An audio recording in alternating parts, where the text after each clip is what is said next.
guys, dahil luto na, pwede na nating yung atay natin kanina, naadobo na yan.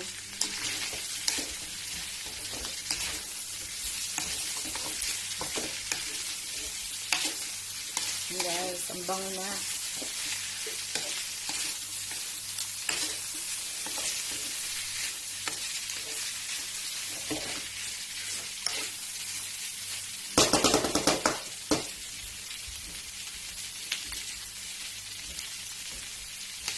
Pwede na natin ilagay yung broth, chicken broth natin.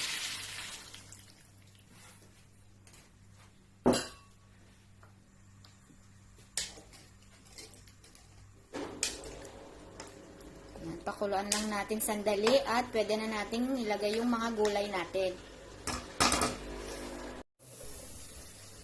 Yan guys, maglagay tayo ng toyo.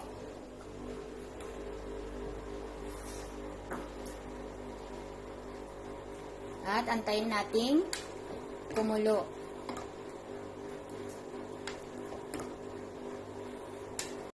Yan guys, kumulo na. Pwede na nating ilagay yung mga vegetables natin. Gulay. Yan, pagsabay-sabayin na natin. Half cook lang guys, para mas masarap.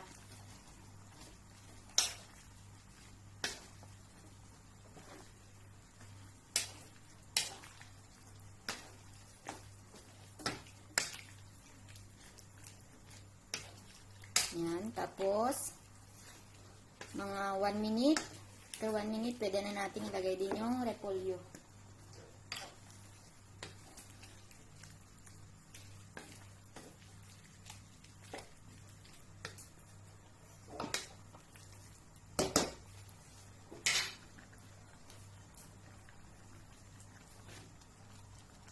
Yan, pwede na natin ilagay yung repolyo.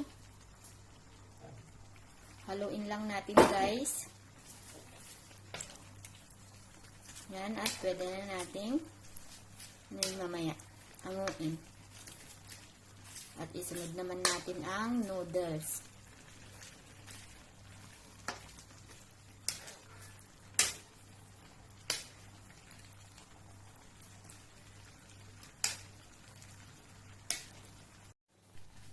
Yan guys, pwede na natin siyang hanguin. Luto na yung mga gulay. Half-cook lang siya.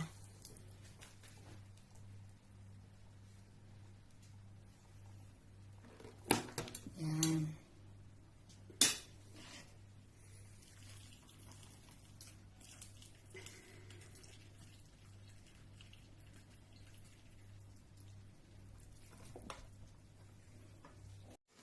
Yan. Pagkatapos nating hanguin yung mga gulay, pwede na natin ilagay yung noodles natin. Hanggang sa maluto siya, guys. Yan.